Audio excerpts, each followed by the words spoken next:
September 26, 1983, Serpukhov 15, Moscow region. The bunker was buried deep enough to survive the first shockwave of the end of the world. A concrete womb filled with the hum of cooling fans and the smell of stale cigarette smoke and cheap coffee. It was just past midnight, the graveyard shift, the time when the vigilance of the Soviet Union was supposed to be at its peak while the enemy on the other side of the world was eating lunch. Lieutenant Colonel Stanislav Petrov was not supposed to be there that night. He was a replacement, filling in for a colleague who had called in sick. A mundane administrative twist of fate that placed him in the commander's chair of the most dangerous room on Earth at the precise moment history decided to roll the dice. The room was the command center for the Oko nuclear early warning system, the eyes of the Kremlin, designed to detect the thermal flash of American Minuteman missiles rising from the silos of North Dakota and Montana.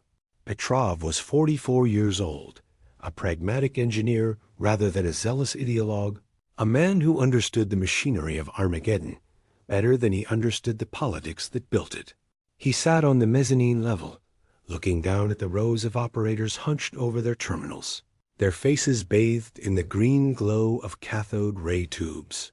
Behind him, on the main wall, was the massive map of the world, currently dark, waiting for the red lights that would signify the end of civilization. The atmosphere in Serpukhov 15 was usually one of bored tension, the dull routine of watching static. But in the autumn of 1983, the air inside the bunker felt pressurized, heavy with the terrifying reality of the geopolitical climate outside. To understand why what happened next was not just a technical glitch, but a psychological torture test, one must understand that 1983 was the most dangerous year in human history since the Cuban Missile Crisis. The world was already screaming toward the precipice. Just 3 weeks earlier, on September 1st, a Soviet Su-15 interceptor had shot down Korean Airlines Flight 007 over the Sea of Japan, killing 269 civilians, including a sitting U.S. congressman. The paranoia in Moscow was absolute. The Kremlin leadership, a gerontocracy of dying men led by the ailing Yuri Andropov, had convinced themselves that the United States was preparing for a decapitation strike. Ronald Reagan had called the Soviet Union an evil empire and deployed Pershing II missiles to West Germany, weapons with a flight time to Moscow of less than 10 minutes. The Soviet intelligence services had launched Operation RAYA, a frantic, global search for the signs of an imminent Western nuclear attack. Every NATO troop movement, every encrypted burst of radio traffic, and every light left on late at the Pentagon was interpreted by Moscow as the final preparation for war. It was into this atmosphere of hysterical dread that the siren sounded.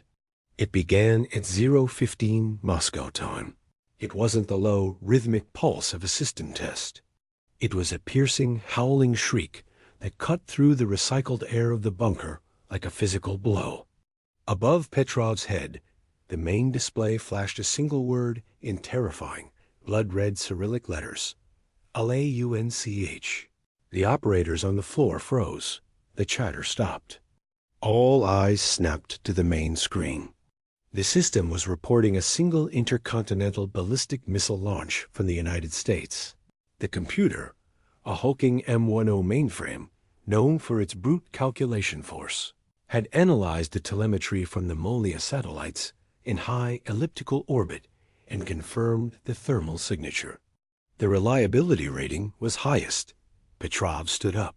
His heart hammered against his ribs, but his mind, trained in the logic of engineering, recoiled. A single missile? It made no strategic sense. The doctrine of mutually assured destruction was based on overwhelming force. If the Americans were going to start World War III, they wouldn't do it with a single spear throw. They would empty the silos.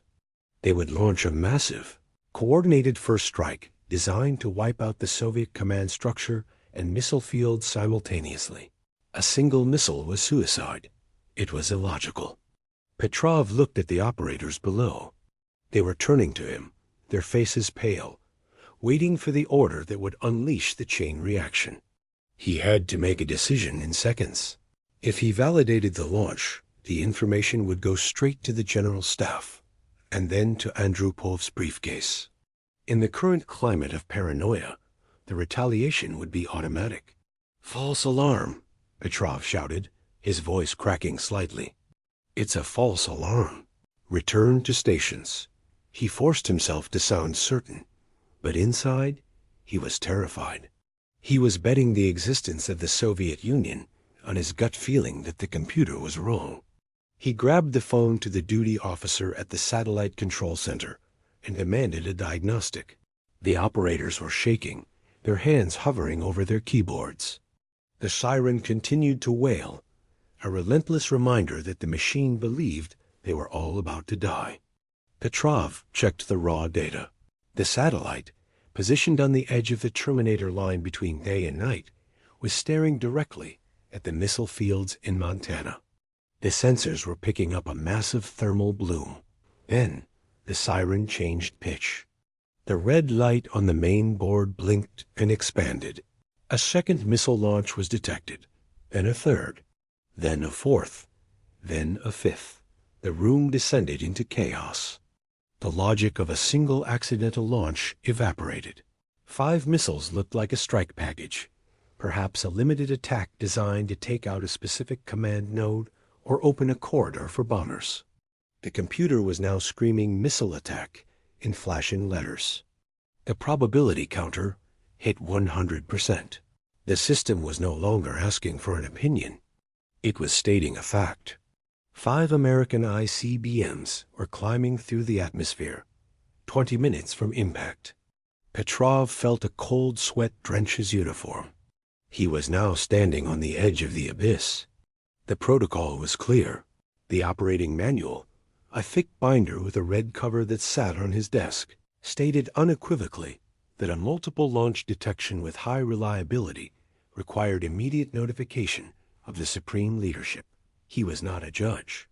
He was a conduit. His job was to pass the data, not to interpret it. If he hesitated and the missiles were real, he would be responsible for the undefended death of millions of his countrymen. The Soviet Union would be caught sleeping, its retaliatory capacity destroyed on the ground. He would be the man who let the motherland burn.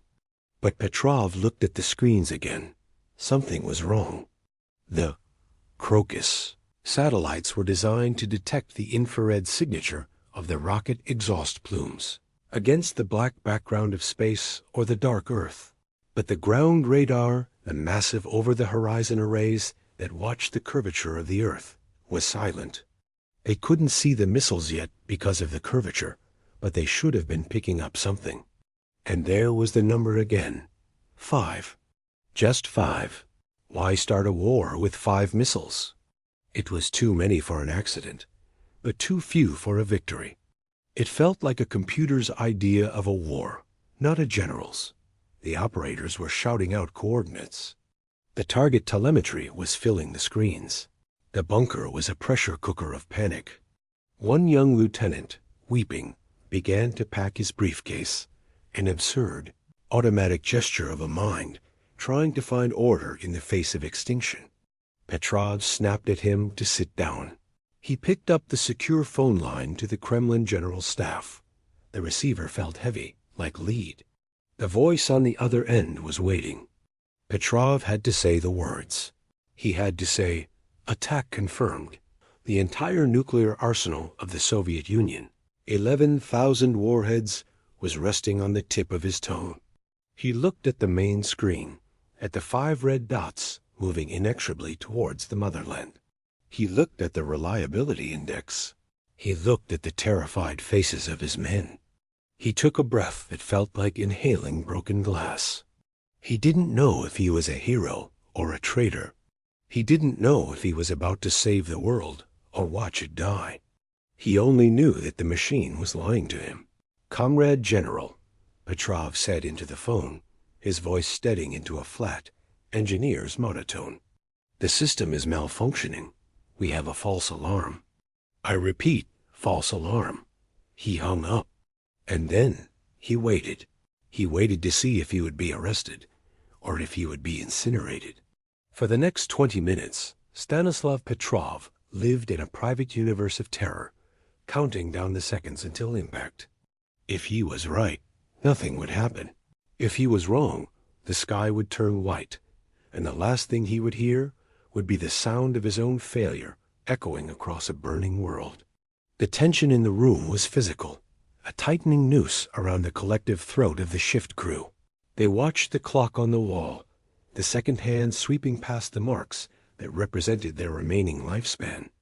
5 minutes, 10 minutes. The ground radar should have picked them up by now.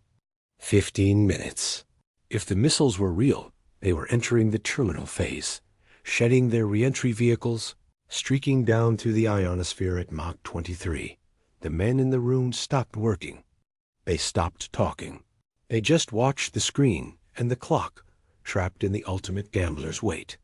Petrov sat in his chair, holding a lit cigarette that he had forgotten to smoke, the ash growing long and precarious. He ran the calculations in his head over and over again. Had he missed something? Was there a new American stealth technology? Was this a decapitation strike aimed solely at the Kremlin? 18 minutes. The siren finally stopped wailing, cut off by an override, but the red lights still pulsed. Then 23 minutes passed. The time of impact came and went. The bunker did not shake. The lights did not flicker. The world outside Serpukhov 15 continued to exist. The ground radar stations reported clear skies, no contacts, no incoming warheads. The eye had hallucinated. The breath left Petrov's body in a shuddering gasp. He slumped back in his chair, drenched in sweat, feeling not triumph, but a profound, exhausting emptiness. He had stared into the face of the apocalypse and blinked, and the apocalypse had blinked back. But the relief was short-lived. The phone rang again. It was the General's staff. They weren't calling to congratulate him. They were calling to demand an explanation. How could the Soviet Union's most advanced, billion-ruble early warning system fail so spectacularly? Why had the computer insisted, with highest reliability, that the Americans were attacking? Petrov realized with a sinking dread that saving the world was the easy part. Now he had to explain why he had disobeyed the machine, and in the paranoid, bureaucratic meat grinder of the Soviet military, being right was often more dangerous than being obedient. He had exposed a flaw in the shield of the motherland, and the system did not forgive those who showed it to be naked. As the adrenaline faded, the technical mystery took center stage. What had the satellites seen? They weren't hallucinating. They were optical instruments. They had seen something. Petrov ordered the data tapes to be pulled. He needed to reconstruct the event pixel by pixel. The investigation that would follow would uncover a cosmic coincidence so improbable that it defied belief. A convergence of celestial mechanics and atmospheric physics that proved just how fragile the technology of deterrence really was. It wasn't a hacker. It wasn't a bird. And it wasn't a malfunction in the traditional sense. It was the sun. The Molniya satellites looked down at the Earth from a high elliptical orbit. On that specific date, at that specific time, the alignment of the sun, the satellite, and the Earth's cloud cover over North Dakota was perfect. The sun had just risen over the horizon, and its rays were hitting the top of the high-altitude cloud deck at a shallow angle. The clouds reflected the sunlight directly into the satellite's infrared sensors. The Crocus sensor was designed to filter out static light, but the reflection was so intense, so focused, that it mimicked the exact thermal signature of a solid-fuel rocket engine igniting. The computer, programmed to look for bright heat sources, saw the sun glinting off the clouds and screamed missile. And because the clouds were moving, the computer interpreted the shifting reflection as 5 separate launches. Petrov drank half a liter of vodka that night, staring at the wall of his apartment, trying to stop his hands from shaking. He didn't tell his wife what had happened. He couldn't. The burden of knowing how close they had come was too heavy to share. He had stood between the two superpowers with nothing but his intuition and a telephone, and he had held the line. But he knew that the next morning the Inquisition would begin. The generals would arrive in their black Volgas, looking for a scapegoat for the system's failure. They couldn't fire the sun, and they couldn't fire the satellite. That left only the man who had defied the protocol. Stanislav Petrov was about to learn that in the Soviet Union, no good deed goes unpunished, especially the deed of saving the world. The morning after the incident, the silence at Serpukhov 15 was replaced by the roar of official machinery. A commission of inquiry was formed immediately, led by Lieutenant General Yuri Votintsov, the commander of the Soviet Air Defense's missile defense units. When Votintsov arrived at the bunker, he was confronted with a duality that the Soviet system found impossible to process.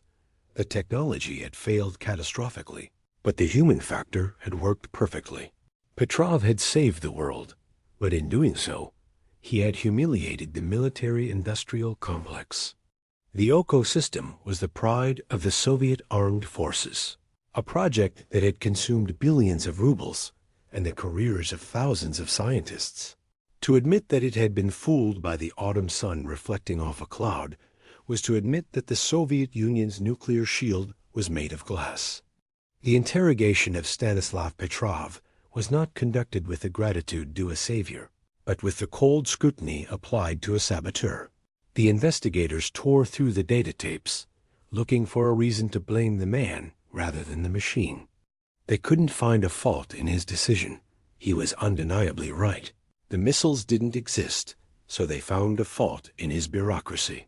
During the minutes of terror, while deciding whether to launch a counterstrike, Petrov had failed to fill out the combat logbook in real time.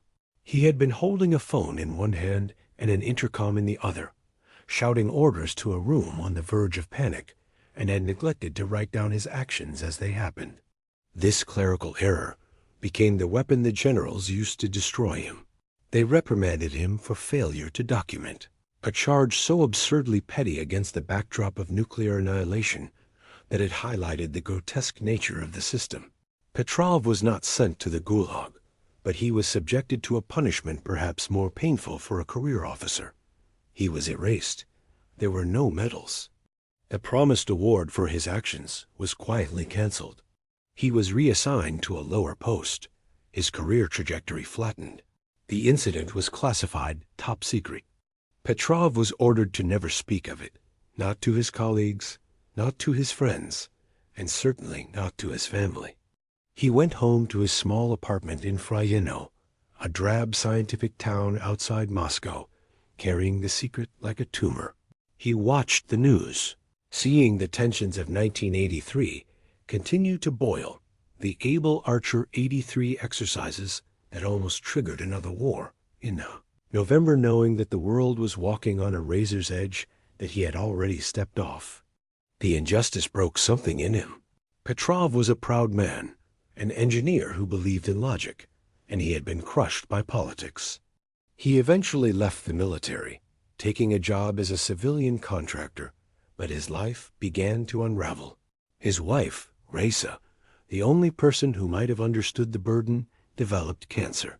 He nursed her through the long, painful decline of the Soviet medical system, spending his meager pension on medicines that rarely worked.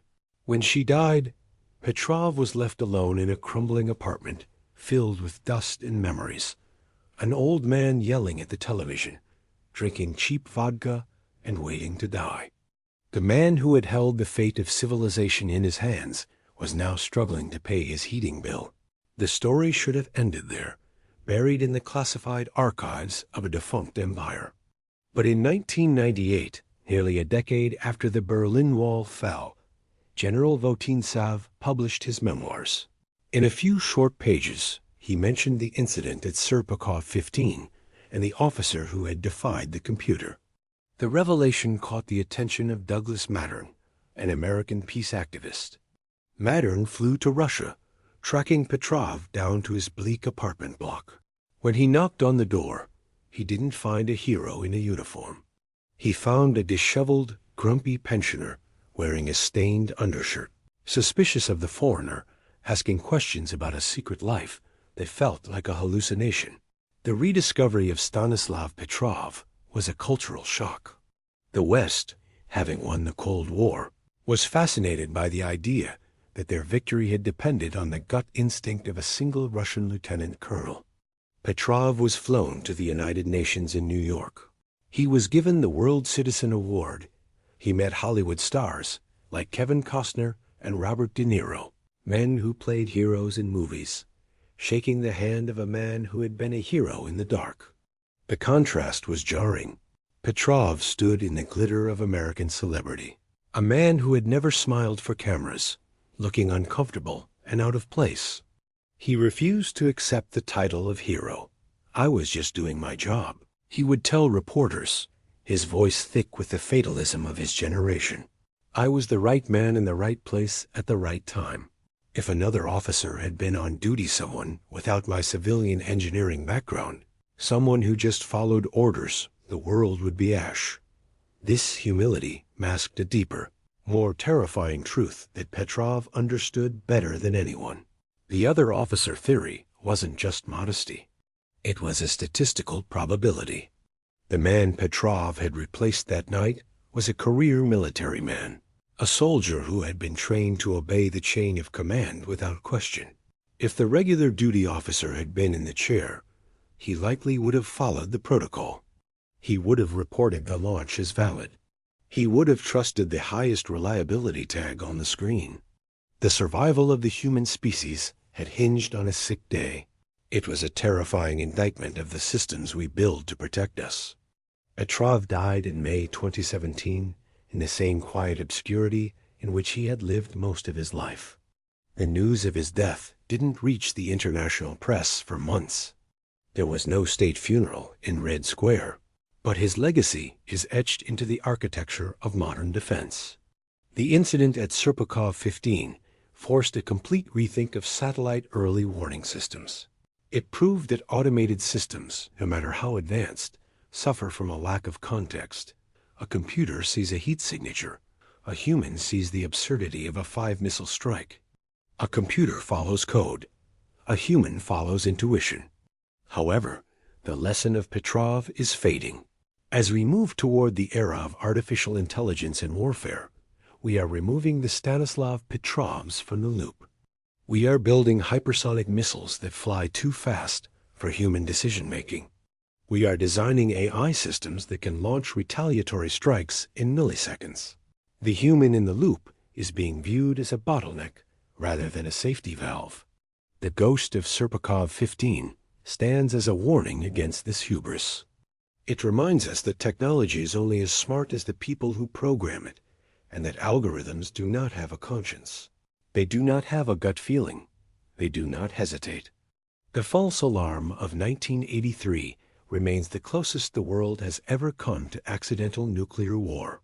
It wasn't a political crisis like Cuba. It was a glitch, a reflection of sunlight, a trick of the eye. It strips the romance of the Cold War away and leaves only the terrifying mechanics of probability. We survived not because of wisdom or diplomacy or deterrence. We survived because on a quiet night in September, a tired man with a cigarette in his hand looked at a computer screen that said, "Death," and decided to say no. The red phone sat silent.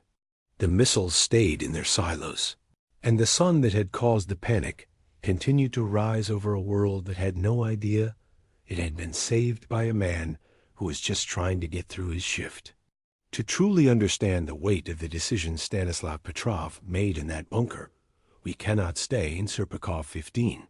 We must travel 50 miles north to the VIP wing of the Central Clinical Hospital in Moscow. There, lying in a bed surrounded by dialysis machines and guarded by men with submachine guns, lay the reason the world was on a hair trigger. Yuri Andropov, the General Secretary of the Communist Party, was dying. His kidneys were failing, his body was frail, but his mind was burning with a specific lucid paranoia. Andropov was not a politician like Khrushchev or a stolid bureaucrat like Brezhnev. He was the former head of the KGB. He had spent 15 years staring into the shadows, and by 1983, he had become convinced that the shadows were about to attack. Andropov had constructed a psychological reality for the Soviet leadership that was hermetically sealed from the truth. He believed with absolute certainty that the United States under Ronald Reagan was preparing a decapitation strike, a surprise nuclear attack designed to wipe out the Soviet leadership before they could reach their bunkers. This wasn't just a hunch. It was the output of a massive intelligence computer operation known as RRYAN, or Nuclear Missile Attack. Operation RRYAN was the largest peacetime intelligence gathering operation in Soviet history. Tens of thousands of KGB and GRU agents worldwide were ordered to look for the signs of impending war. The criteria were absurdly specific and terrifyingly mundane. Agents were told to watch the number of lights on in the British Foreign Office at night, to monitor the price of blood plasma in Western markets, and to check if bankers were slaughtering their cattle stocks.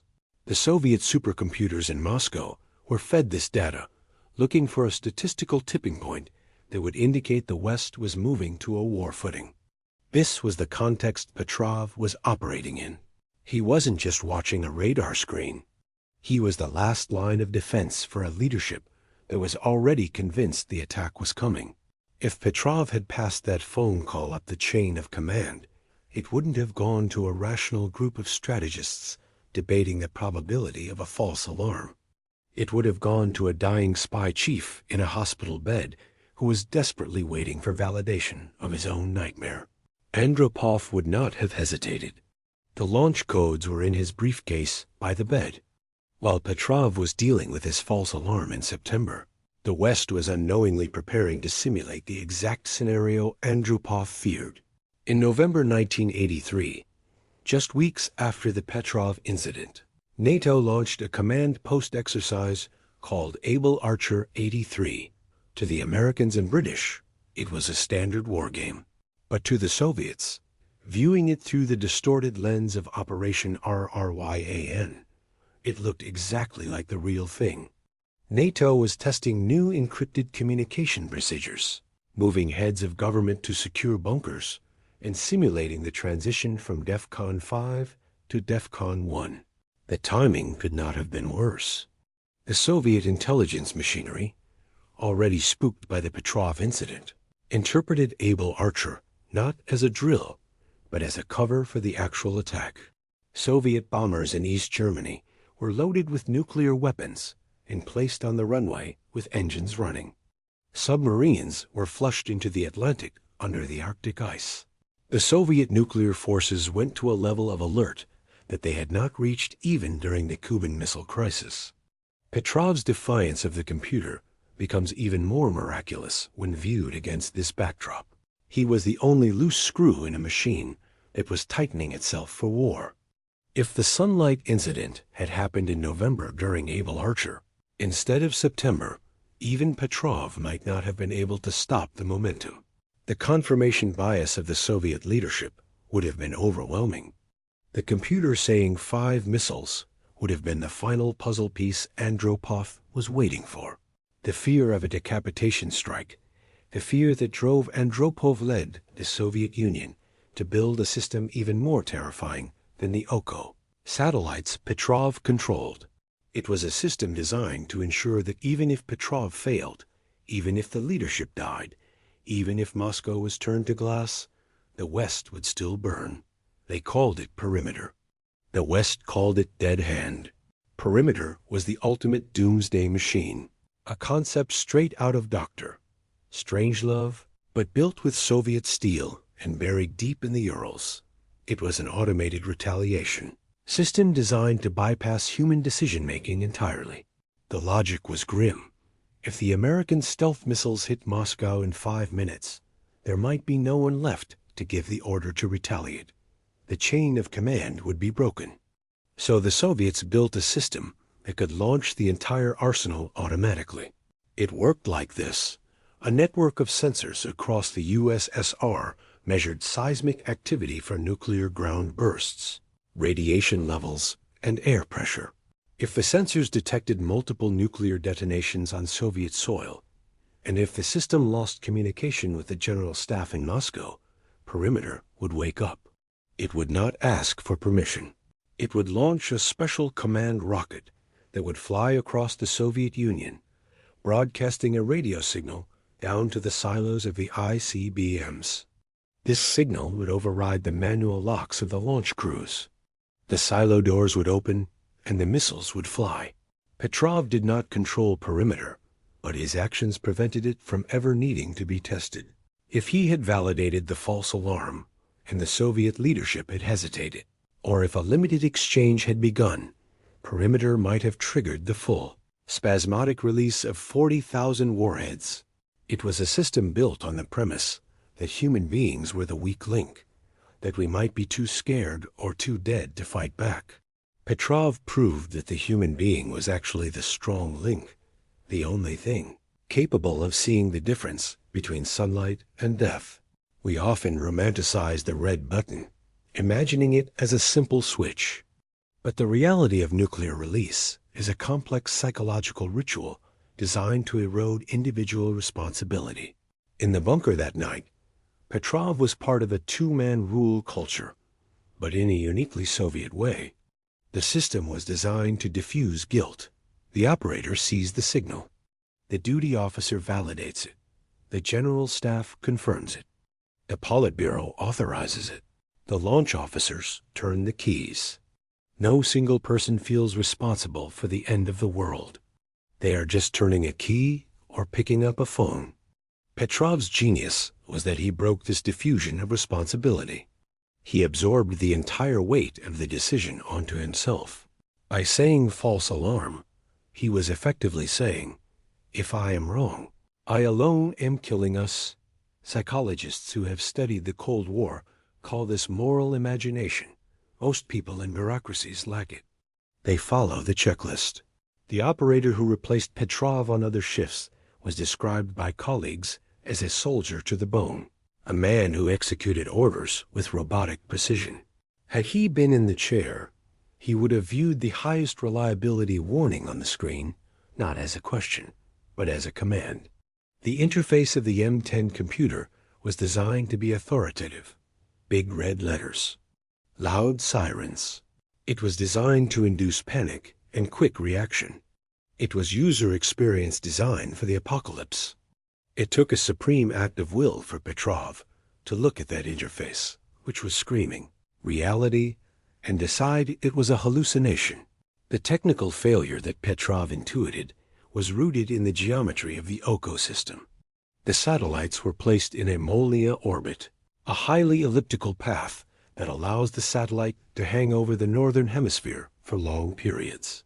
The satellites used a telescope with a Vidicon tube, essentially a primitive TV camera fitted with infrared filters. They were looking for the specific thermal bloom of a solid fuel rocket motor, which burns extremely hot and bright in the upper atmosphere. The flaw was in the geometry. The engineers had calculated the angles of the sun and the earth, but they hadn't fully accounted for the albedo, or reflectivity, of high-altitude clouds. On the autumnal equinox, the geometry lined up perfectly. The sun was behind the satellite, the clouds were below, and the angle of reflection mimicked the heat intensity of a missile plume. But there was a second failsafe that failed, the computer's logic filters. The system was supposed to filter out stationary sources, like reflections. But because the clouds were drifting, and the satellite was moving in its orbit, the reflection moved. To the primitive algorithms of 1983, a moving bright heat source could only be one thing, a missile rising. Petrov's skepticism was grounded in a heuristic that the computer didn't have, the logic of strategy. Why 5? He kept asking, why 5? The computer didn't know strategy. It only knew pixels. It saw 5 bright pixels, so it reported 5 missiles. Petrov knew that a first strike would involve thousands of missiles to overwhelm the Soviet anti-ballistic missile defenses around Moscow. 5 missiles would just wake the Russian bear up. It was a suicidal strategy. Therefore, it had to be a glitch. Petrov used human context to override raw data. This is the fundamental conflict of the modern age. We trust the sensor. We trust the algorithm. We trust the screen. Petrov is the patron saint of not trusting the screen. The war scare of 1983 didn't end that night in September. The tension remained feverish until the death of Andropov in 1984. Historians opened the Soviet archives in the 1990s. They found that the Kremlin was terrified. They genuinely believed Reagan was trying to kill them. Petrov's silence, his erasure from history, was part of the Soviet attempt to hide their fear. If they had admitted that their billion-ruble satellite system was broken, it would have invited the very attack they feared. So they buried the incident. But the incident had a quiet impact on Soviet military doctrine. It shook the confidence of the general staff. They realized they couldn't trust the satellites alone. They began to rely more heavily on the Daryol-type over-the-horizon radars, the massive concrete structures that Petrov was waiting for that night. The Daryol radars were ground-based. They couldn't be fooled by clouds. But they had a limitation.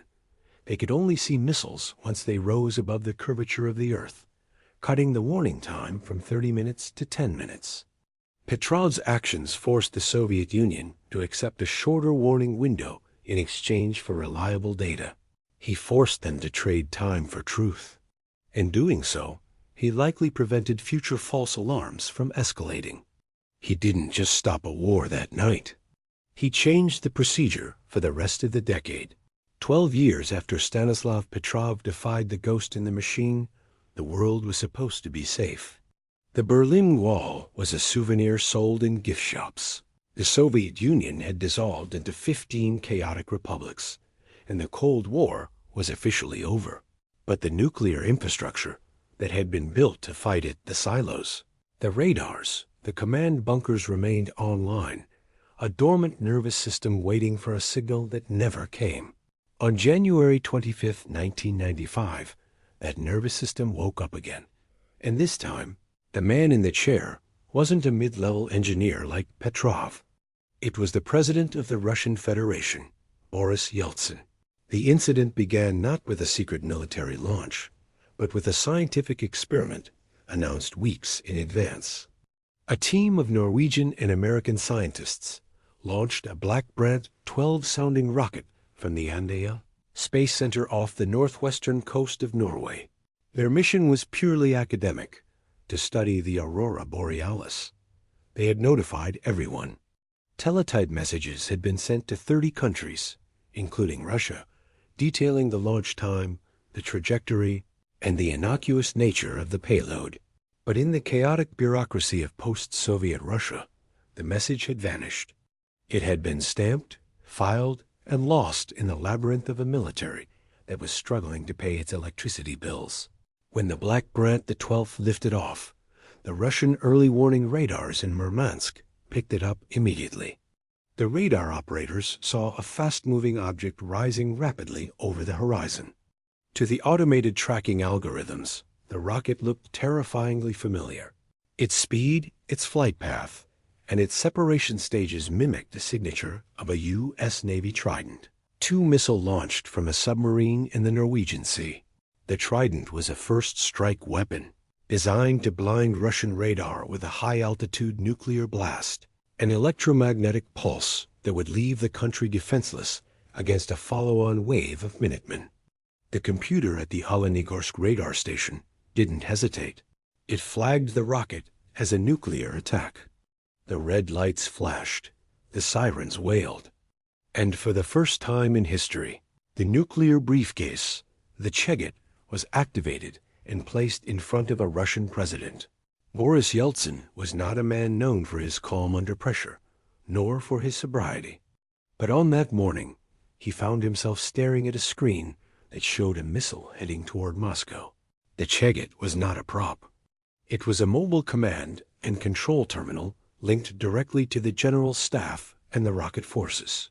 Alongside Yeltsin, his defense minister Pavel Grashev and the chief of the general staff, Mikhail Kolesnikov, were also holding their activated briefcases. The system had entered combat mode, The countdown clock had started. Yeltsin had less than 10 minutes to decide whether to authorize a retaliatory strike. For several agonizing minutes, the Russian nuclear forces were in a state of pre-launch. The silo covers were retracted. The submarine crews were at battle stations. The fate of the world hung on a confused conversation in the Kremlin, where stunned leaders tried to determine if the United States had really decided to start World War III with a single rocket from Norway. Unlike Petrov, who had relied on intuition, Yeltsin relied on hesitation. He simply couldn't believe it. He waited.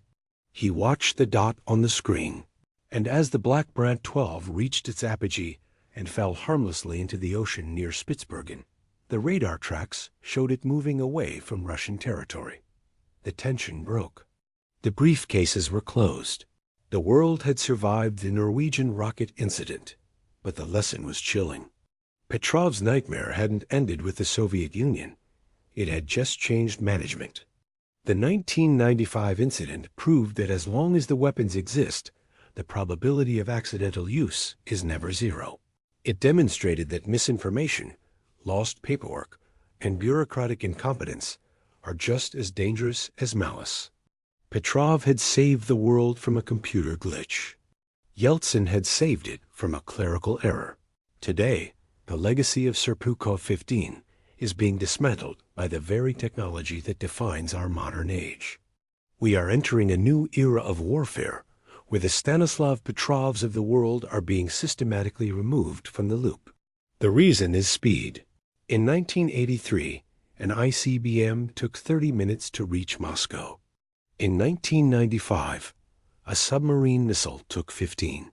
Today, the great powers are developing hypersonic glide vehicles weapons that fly at Mach 5 or higher, maneuvering unpredictably through the atmosphere, capable of striking targets anywhere on the globe in minutes.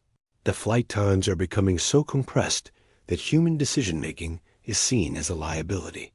A human takes seconds to process fear, minutes to verify data, and minutes to make a moral choice. In a hypersonic war, minutes are an eternity. Military strategists argue that we cannot afford the luxury of a Petrov. We need systems that react instantly. This logic is driving the integration of artificial intelligence into nuclear command and control. We are building the dead hand again, but this time it is digital, decentralized, and faster than thought. Algorithms are being trained to detect launches, analyze threats, and recommend strikes before a human operator can even spill their coffee. But an AI does not have a gut. An AI does not understand the context of the sun rising over the autumnal equinox. An eye looks at 5 pixels and sees a pattern, not a paradox. If we replace the Petrovs with processors, we remove the only safety mechanism that has actually worked: the human capacity for doubt. The machine seeks certainty. The human understands that certainty is often an illusion. Stanislav Petrov saved the world because he was willing to be wrong. He was willing to be reprimanded for missing a missile rather than be responsible for starting a war. An AI is programmed to be right, and in nuclear war, being technically right means everyone dies. Stanislav Petrov lived the rest of his life in the shadow of his one great moment. He never sought fame, and when it found him, he wore it uncomfortably. He continued to live in his small apartment in Fryazino, surrounded by the debris of a life that had been hard and often lonely. Journalists who visited him in his final years described a man who was tired, sometimes irascible, but fiercely intelligent. He refused to be painted as a saint. He often argued that he wasn't a hero, just a professional who did his job.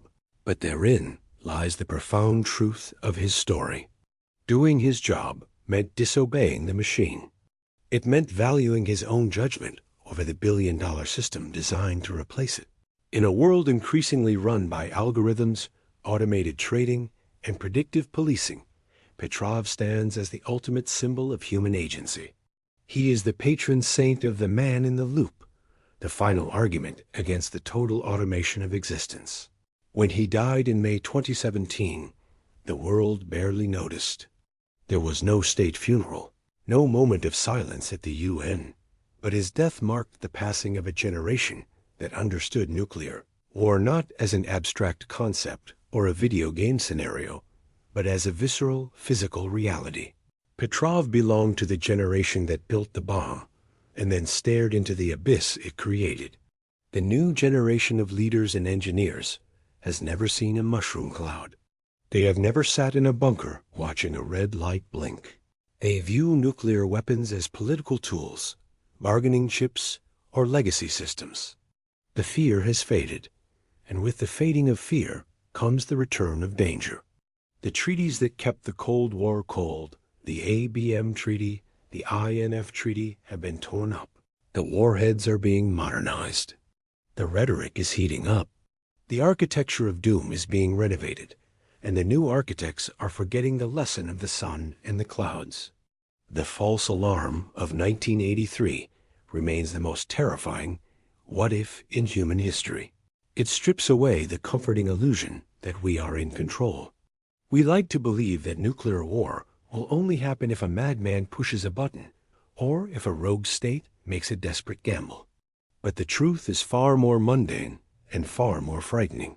The end of the world is most likely to arrive not with a bang, but with a glitch, a reflection of sunlight on a cloud, a lost teletype message about a weather rocket, a line of code that misinterprets a training exercise.